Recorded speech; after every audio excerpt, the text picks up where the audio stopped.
এই যদি হয় জিয়াউর রহমানের সন্তানের ভবিষ্যৎ, এই সন্তানের ভবিষ্যতের সাথে বাংলাদেশের ভবিষ্যৎ যাবে না, যাবে না, যাবে না। বাংলাদেশের ভবিষ্যৎ যাবে ওসমান হাদির পথে, বাংলাদেশের শান্তির পথ যাবে আমাদের ৭১-এর শহীদদের পথে, বাংলাদেশের ভবিষ্যৎ যাবে ২৪-এর গণ অভ্যুত্থানের শহীদদের পথে। যদি এই পথে বাধা হয়ে দাঁড়ায়, আমরা তাদেরকে প্রতিরোধ করতে প্রস্তুত আছি ইনশাআল্লাহ। সরকার যে পরিকল্পনা করছে বাংকার বানানোর জন্য, আমরা সেই বাংকারে গিয়ে উপস্থিত হয়ে বলবো বাংলাদেশ স্বাধীন।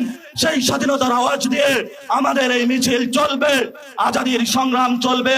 গত ১৭ বছর আমরা অপেক্ষা করেছিলাম বাংলাদেশে গণতন্ত্র প্রতিষ্ঠা হবে, কিন্তু ১২ই ফেব্রুয়ারি বাংলাদেশে যেটা প্রতিষ্ঠিত হয়েছে সেটা গণতন্ত্রের বদলে বাংলাদেশে জিয়াতন্ত্র প্রতিষ্ঠা করা হয়েছে।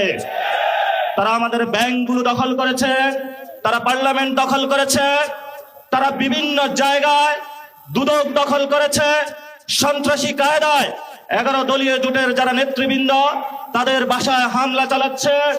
জনগণের যে অধিকার রয়েছে, যেই ভিত্তিতে জনগণ ভোট দিয়েছিল, জনগণের হাতে এখন বালতি ধরিয়ে দিয়েছে, রাস্তায় সিরিয়াল ধরিয়ে দিয়েছে।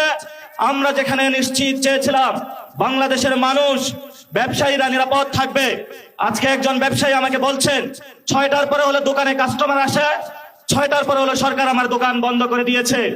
পেট্রোল পাম্পের সামনে গিয়েছি, একজন পাঠা উবার চালক আমাকে বলছেন আমি বাইক চালিয়ে হলো টাকা ইনকাম করে আমার সেই গ্রামে বাচ্চাকে পাঠিয়ে থাকি, সারাদিন সিরিয়াল ধরে থাকি, যখন পেট্রোল পাম্পের সামনে যাই বলা হয় যে তেল নাই, আবার সন্ধ্যায় সিরিয়াল ধরি, আবার বলে তেল নাই। তাহলে আমি সংসারটা চালাবো কিভাবে?